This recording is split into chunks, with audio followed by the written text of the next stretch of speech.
कहते हैं कि बहुत अच्छा है ईएलएसएस, कुछ कहते हैं बहुत अच्छा है पीपीएफ।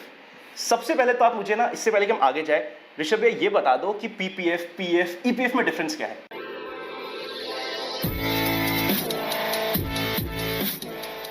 तो सबसे पहले तो मैं ये बोलूँ, thank you so much for inviting me, और बाकी आपने व्लॉग में देख ही लिया होगा। I hope so. तो बात करते हैं, टॉपिक ऐसा इंटरेस्टिंग है, ईएलएसएस वर्सेस पीपीएफ। तो अपन बात करेंगे पीएफ, पीपीएफ, ईपीएफ में डिफरेंस क्या है। तो मुझे नहीं पता ये पीएफ और ईपीएफ में डिफरेंस क्या है, क्योंकि हम लोग बोलते हैं EPF is employ provident fund, एक होता है GPF which is government provident fund. तो जीपीएफ तो गवर्नमेंट एम्प्लॉयज़ के लिए होता है, उसके अपन ज़्यादा बात नहीं करें क्योंकि उनका कोई ऑप्शन नहीं है। लेकिन ईपीएफ की अपन बात करते हैं, ईपीएफ पीएफ दोनों लोग इंटरचेंजेबली यूज़ कर लेते हैं। That is employ provident fund which is for private employees and some public sector employees as well. And जो थर्ड ऑप्शन आता है which is private public provident fund, PPF, जिसमें आधा इंडिया इन्वेस्ट करता है। वो शुरू में पोस्ट ऑफिस के थ्रू इन्वेस्ट किया जाता था, बैंक्स वगैरह सब जगह इन्वेस्ट किया जाता है, which is a completely voluntary contribution. Whereas जो ईपीएफ है वो एक स्टैट्यूटरी कॉन्ट्रीब्यूशन है। अगर आपकी कंपनी ईपीएफ में कवर्ड है और आप एक सर्टेन सैलरी तक कमाते हो तो आपके एम्प्लॉयर को मैंडेटरी रूप से उसमें कंट्रीब्यूट करना ही पड़ता है। और पीपीएफ में आप वॉलंटरी रूप से कंट्रीब्यूट कर सकते हो। हाँ, दोनों 80C में आते हैं, इसलिए थोड़ा सा कंफ्यूजन हो जाता है और लोग इसको इंटरचेंजेबली यूज़ कर लेते हैं, बट है दोनों प्रोविडेंट फंड्स ही। दोनों मतलब मैं ईपीएफ में इन्वेस्ट करूं या फिर पीपीएफ में करूं, it is one and the same thing. One and the same thing. हाँ, ईपीएफ में थोड़ा इंटरेस्ट वगैरह ज़्यादा मिलता है और ये स्टैट्यूटरी है, मतलब अगर आप ऐसी कंपनी में काम कर रहे हो जहाँ पे पीएफ लगता है तो आपके पास ऑप्शन नहीं है कि नहीं मुझे नहीं कटवाना टाइप। हाँ, आपके पास ये ऑप्शन रहता है कि आप एक्स्ट्रा जमा करा सकते हो, लेकिन ऑप्शनल नहीं है वो। और फिर जब हम डिफरेंशिएशन लेते हैं पीपीएफ वर्सेस ईएलएसएस में, क्या डिफरेंशिएशन है और आपके हिसाब से कौन सा बेटर है? तो दोनों ऐसे प्रोडक्ट्स हैं। पीपीएफ इन जनरल बहुत टाइम से जो इंडियन मासेस हैं उनके लिए एक तरह की सिक्योरिटी, इन्वेस्टमेंट, इवन हमारे ग्रैंडफादर भी यही कहेंगे कि भैया पीपीएफ अकाउंट होना चाहिए, जैसे ही तुम्हारी शादी हो गई तब आप पीपीएफ में जमा कराने लग जाओ। तो ट्रेडिशनल बहुत सालों से इन्वेस्टमेंट ऑप्शन रहा है। जो ईएलएसएस की एक तरह से कह सकते हैं राइज हुआ है, वो हुआ है टैक्स सेविंग पर्पज से, वो भी स्पेशली सैलरीड क्लास एम्प्लॉय के लिए, क्योंकि आप जानते हो इंडिया में जो 3-4 करोड़ लोग टैक्स भरते हैं उसमें से मेजॉरिटी सैलरीड क्लास एम्प्लॉय होते हैं और वो अपना 80C का बेनिफिट लेने के लिए इक्विटी में इन्वेस्ट कर सकते हैं। उसमें उनका 3 साल का लॉक इन रहता है और वो 80C का 1.5 लाख क्लेम भी कर सकते हैं। तो it is sort of a mutual fund लेकिन with tax benefit, that's ELSS. नहीं तो बेटर कौन सा है, हमें तो आप बता दो कि भाई कहाँ इन्वेस्ट करें, कौन सा बेटर है, हम इन्वेस्ट कर देंगे। तो इतना आसान इसका आंसर नहीं होगा। तो सबसे पहले इसको 3 कैटेगरी में अपन आंसर करते हैं। सबसे पहले बात करते हैं हम ईपीएफ की। तो एक जो एम्प्लॉय है जिसकी 15,000 तक सैलरी है उसका 1,800 रुपये मैक्सिमम 1,800 रुपये उसका डिडक्ट होता है। अब मान लीजिए उसकी ज़्यादा सैलरी और वो अपनी फुल वेजेस पे डिडक्ट कराए, मान लीजिए 1 लाख सैलरी है तो हर महीने वो 12,000 रुपये डिडक्ट करा सकता है। तो अगर आपकी लिमिट पीएफ से ही फिल हो जा रही है पूरी, तो जो एम्प्लॉय लगभग 1 लाख रुपये कमाएगा उसका लगभग 1.5 लाख रुपये का कॉन्ट्रीब्यूशन आपके प्रोविडेंट फंड में हो जाएगा। तो उसके लिए फिर ये क्वेश्चन सोचने की बात ही नहीं है कि मैं ईएलएसएस करूं नहीं करूं, क्योंकि उसका ऑलरेडी पूरा कंट्रीब्यूशन पीएफ में चला गया। सो मतलब पहले मुद्दे की बात यही, अगर मुझे 1.5 लाख रुपए बचाने हैं साल के, हाँ, अगर मेरा ईपीएफसी बच गया तो मुझे बाकी 2 ऑप्शन देखने बाकी 2 ऑप्शन देखने ही नहीं है। इनफैक्ट आपके पास ये ऑप्शन भी रहता है कि आप मान लीजिए कोई एम्प्लॉय 20,000 रुपये कमा रहा है और अभी उसके ऊपर कोई लायबिलिटी नहीं है, 1,800 तो कंट्रीब्यूट कर ही सकता है, लेकिन वो चाहे तो 4,000 5,000 रुपये भी कंट्रीब्यूट कर सकता है, which is also very good option. और जिस तरह से पीपीएफ होता है उसी तरीके से ईपीएफ भी एग्जम्प्ट होता है। अब ये 3 एग्जम्प्ट क्यों है? क्योंकि इसमें जो कंट्रीब्यूशन करा है वो एग्जम्प्ट है, उसके बाद जो इसमें इंटरेस्ट मिला वो एग्जम्प्ट है, और जब आप विड्रॉल कर रहे हो वो भी एग्जम्प्ट है।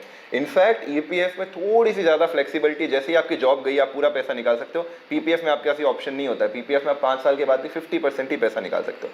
तो अगर मैं सिर्फ मतलब ईपीएफ और पीपीएफ की कंपेयर करूँ तो थोड़ा सा मैं हायर रेट करूंगा ईपीएफ को, due to its flexibility, due to its higher interest, approximately 1 से 1.5% का हायर इसमें इंटरेस्ट रहता है, and due to other component, जैसे इसमें आपको पेंशन का बेनिफिट मिल जाता है, आपको 7.5 लाख रुपए का तक का लाइफ इंश्योरेंस मिल जाता है, आपकी फैमिली पेंशन इसके अंदर हो जाती है। There are lot of benefits. तो थोड़ा सा हायर रेट करूंगा मैं।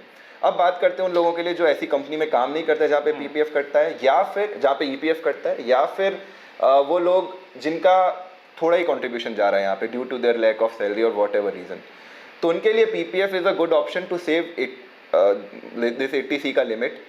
अब इसमें एक और क्वेश्चन ये आता है कि अगर आप टैक्सेबल लिमिट में आ ही नहीं रहे हो, then does it make sense to invest in PPF? ये मैं आपसे भी इसमें क्लैरिटी लूँगा, उसको अपन और डिस्कस करते हैं। बट अब आ जाता है कि वो लोगों के पास एक ऑप्शन हो गया पीपीएफ या फिर एक ऑप्शन हो गया ELSS. So first I would like to ask ELSS में पिछले 3 साल में 5 साल में क्या रिटर्न्स आपने देखे कैटेगरी एवरेज? नहीं देखो, जहाँ पे हम आज के दिन जाके डिस्कस कर रहे हैं और ये रिटर्न्स देखने की कोशिश कर रहे हैं ना, हम मार्केट के लाइफ टाइम हाई पे हैं। हम 17,500 को क्रॉस कर चुके हैं। ठीक है। तो अभी तो सब जगह हरियाली दिखेगी, जितना आई कैन से कि मोर देन 15% रिटर्न्स आपको 3 साल या 5 साल के में मिलने वाले हैं एवरेज में। एवरेज में अराउंड 13-13.5% कुछ है। पर आपका सिलेक्शन अगर थोड़ा सा भी ठीक है ना, मतलब वो बोलते हैं ना कि बिल्कुल आपने सबसे बुरा वाला ELSS ही नहीं चूज कर लिया हो, तब फिर आपके रिटर्न्स अराउंड 15% ऊपर हमेशा मिलने वाले हैं अभी आज के दिन। ठीक है। और PPF का आपको पता ही है, PPF में करंट जो इंटरेस्ट रेट चल रही है, जब अपन शूट करें तो 7.1% 7.1 के आसपास। 1-1.5 साल पहले जाएंगे तो 8-8.5% के आसपास ये इंटरेस्ट रेट Absolutely. रहती थी। और अब से मुझे ऐसा लगता है it's going to go either it will be flat और going to go downhill only. तो तो 7 से भी नीचे जाने की, अभी ये 7 में भी उससे भी कम कर दिया था, लेकिन फिर बहुत सारा बैकलैश हुआ तो गवर्नमेंट ने वापस उसको रिवाइज किया। तो ये अभी इंटरेस्ट रेट 7% के आसपास है। अब टैक्स अपन, क्योंकि सारा मामला टैक्स का है, अपन टैक्स की बात कर रहे हैं, तो जो PPF है वो एग्जम्प्ट है, लेकिन ELSS 1 लाख तक का टैक्स फ्री है। टैक्स उसके ऊपर आपको 10% LTC देना पड़ेगा। अब ये बात करते हैं कि 1 लाख तक का टैक्स बनने के लिए आपको कितना कंट्रीब्यूट करना पड़ेगा हर साल? लगभग अगर 15% अगर हमारा रिटर्न हो रहा है और आप सिर्फ ELSS में ही आपका टोटल इक्विटी एक्सपोजर है, रफली अराउंड अगर 7 से 8 लाख रुपए आप मिनिमम कंट्रीब्यूट करोगे, तब आपका 1 लाख रुपए का कैपिटल गेन बनेगा। या फिर ओवर द ईयर कर सकते हो, इस साल आपने 1.5 लाख, फिर अगले 1.5 साल, तो 4 साल में आपने इन्वेस्ट किया, तब 5वें साल में आपका 1 लाख का मिनिमम रिटर्न इसमें बनने लगेगा। वो टैक्स फ्री है।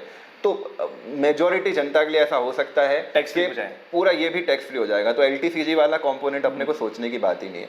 अब लॉन्ग टर्म में रिटर्न की बात करें तो PPF में भी जो हमारे रिटर्न है वो 7-8% के आसपास चल रहे हैं, लेकिन ये फिक्स्ड रिटर्न है।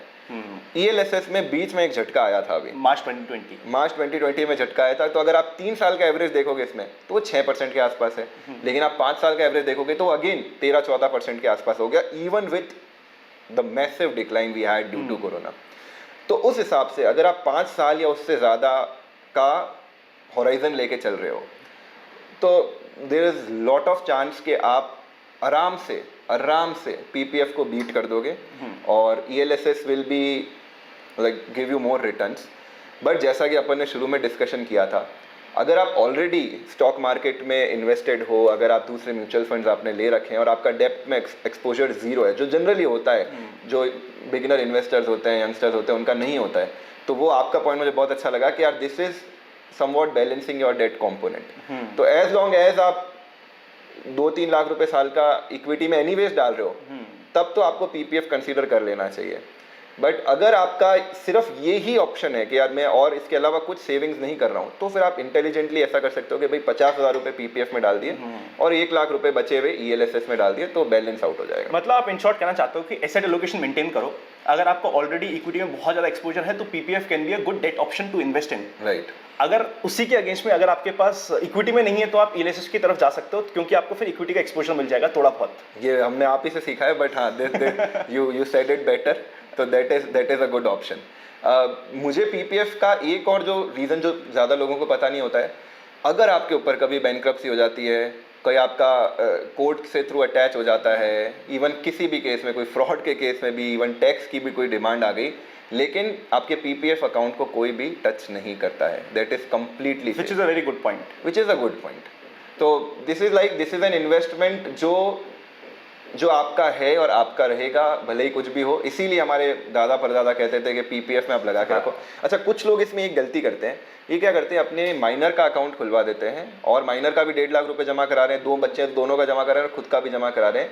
2019 से पहले वो चल जाता था, वैसे अगर टेक्निकली समझो तो क्लब नहीं होता था because of various technical reasons में भी। बट 2019 के बाद गवर्नमेंट ने जो रूल्स लेके आई, PPF में अमेंडमेंट किया, उसके बाद बहुत क्लियरली कह दिया कि आप टोटल 1.5 लाख रुपए ही डाल सकते हो, चाहे आप माइनर के नाम पे डाल रहे हो, चाहे खुद के नाम पे डाल रहे हो। 1.5 लाख रुपए से ज़्यादा, और मान लो आपने कुछ ऐसा जुगाड़ कर रखा है कि एक पोस्ट ऑफिस में, एक ही बैंक में, पता नहीं चला गवर्नमेंट को, तो भी आपका वो अमाउंट टैक्सेबल हो जाएगा।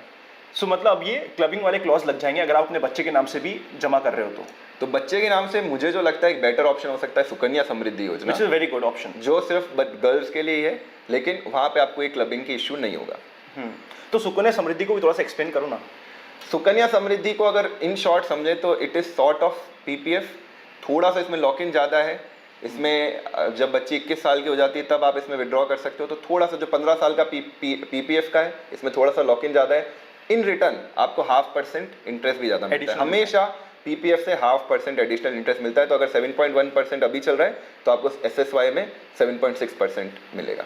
भैया आपने इस पे लॉक इन की बात करी थी कि आप पीएफ या पीपीएफ को पर्टिकुलर दिनों तक नहीं निकाल सकते, कब निकाल सकते हो और क्या क्लॉसेस है वो भी एक बार इजी लैंग्वेज में समझाओ ना।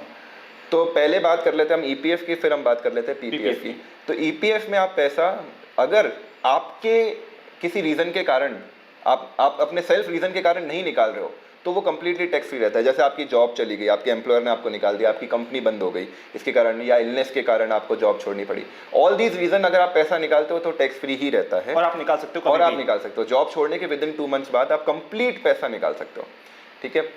अब अगर आप अपनी मर्जी से पैसा निकाल रहे हो या आपने जॉब अपनी मर्जी से छोड़ी है उसके बाद आप पैसा निकाल रहे हो तो मिनिमम 5 ईयर आपको इसमें रखना पड़ता है, नहीं तो वो अमाउंट टैक्सेबल हो जाता है। ये कैसे डिसाइड होगा कि अपनी मर्जी से छोड़िए या जॉब से? तो जब आप पीएफ पोर्टल से हम किसी को एग्जिट करते हैं तो वहाँ पे मल्टीपल ऑप्शंस आते हैं। तो वन इज सेशन यानी शॉर्ट सर्विस, जब एम्प्लॉय अपनी खुद की मर्जी से जॉब छोड़ के जा रहा है, but there are other reason due to illness, due to retirement and all sort of reasons. तो अगर वहाँ पे वो ऑप्शन फिल किया गया है तो इट इज टैक्स फ्री। लेकिन अगर आपने मर्जी से जॉब छोड़ी है, हाँ, in any case you can redeem it after 2 months of leaving the job. तो 2 महीने का अगर आपको कोई दूसरी नौकरी नहीं मिली तो आप वो पैसा निकाल सकते हैं। अब पीपीएफ की बात करते हैं तो पीपीएफ में 15 साल का लॉक इन रहता है। 15 साल के बाद भी 5-5 साल का आप एक्सटेंशन ले सकते हो। उससे पहले पैसा निकालना है तो मिनिमम 5 ईयर्स के बाद आप पैसा निकाल सकते हो। तो 50% जितना आपका कॉर्पस है वो निकाल सकते हो। इसमें लोन वाला भी प्रावधान है। अगर आपके पीपीएफ अकाउंट में 1 लाख रुपए है, 10 लाख रुपए है, तो आप 2.5 लाख रुपए तक का लोन ले सकते हो उस बैंक के पास जाके या पोस्ट ऑफिस के पास जाके। कितने साल बाद? ये है 3 साल से 6 साल के बीच में इस तरह का कुछ, बट मिनिमम 3 साल के बाद आप लोन ले सकते हो। और उस पर जो इंटरेस्ट रेट रहती है पहले 1% ही ज़्यादा थी, अब 2% ज़्यादा है। तो अगर आपको 7% इंटरेस्ट मिल रहा है तो आपको 9% पे ये लोन मिल जाएगा। उस दौरान आपको इंटरेस्ट नहीं मिलेगा। अच्छा। आपको सिर्फ अपना प्रिंसिपल चुकाना है एक बार और लास्ट में आपको अपना इंटरेस्ट अलग से चुका देना है। Which is additional 2% right now. Additional 2%। तो ये हमेशा एडिशनल 2% ही रहेगा। तो that is also a good option I believe.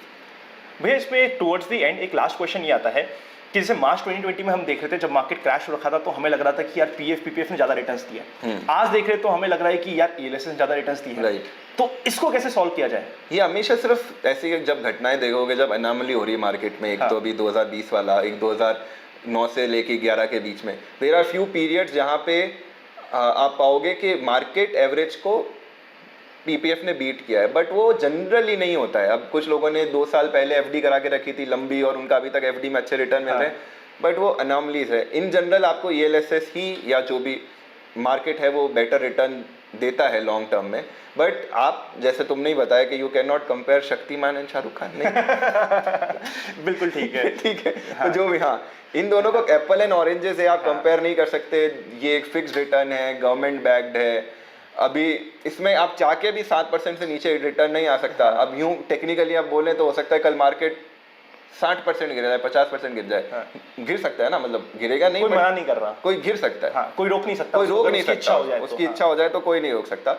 तो अगर आपको वो वाले हार्ट अटैक्स नहीं चाहिए तो आपको पीपीएफ, और मैं एनीवेज बोलूँगा जैसा जो आपका रेशियो है, फॉर एग्जांपल आप 30 के हो तो 30% डेट में, बाकी 70% इक्विटी में मेंटेन करना चाहते हो तो फिर 50,000 रुपये डालो पीपीएफ में और 1 लाख रुपये आप ईएलएसएस में डालो, अगर this is only your investment. So both are beautiful options. आप आराम से अपने एसेट एलोकेशन पे ध्यान दो और दोनों को यूज कर लो। दोनों को यूज कर लो। इसमें एक जो चौथा जो इसमें कंपैरिजन के लिए आ सकता है वो आ रहा है एनपीएस।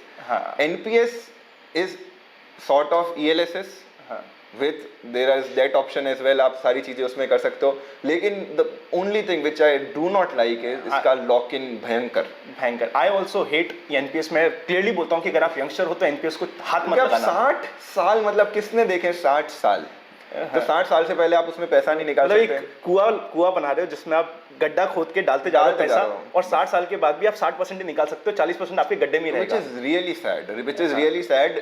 अगर इसका स्ट्रक्चर थोड़ा बेटर होता ना, the concept is very nice कि एम्प्लॉय के हाथ में ये फ्लेक्सिबिलिटी है कि वो डेट में डालना चाहता है, इक्विटी में डालना चाहता है, कौन सी एएमसी चूज करना चाहता है। तो ओवरऑल सिस्टम बहुत अच्छा बना है। लेकिन ये जो 2 नियम है ना, एक तो 60 साल तक लॉक इन का और एक मिनिमम 60% का आपको एन्युइटी खरीदनी पड़ती है, these 2 options I believe as skilled NPS तो अभी जो लोग कंट्रीब्यूट कर भी रहे हैं वो सिर्फ क्योंकि कई Tax जगह बच रहा मैंडेटरी है और एम्प्लॉयर का 10% कंट्रीब्यूशन भी टैक्स फ्री है एंड ऑल दोस थिंग्स, तो चल रहा है। अदरवाइज अच्छा ऑप्शन था जिसको गवर्नमेंट ने थोड़ा सा इतना अच्छा नहीं हो पाया, मेरा भी सेम ओपिनियन है। हाँ और बहुत अच्छा लगा, मेरे हिसाब से हमने सब कुछ कवर कर लिया है, ईपीएफ, पीएफ, पीपीएफ, उसी के साथ साथ एनपीएस और ईएलएसएस। राइट।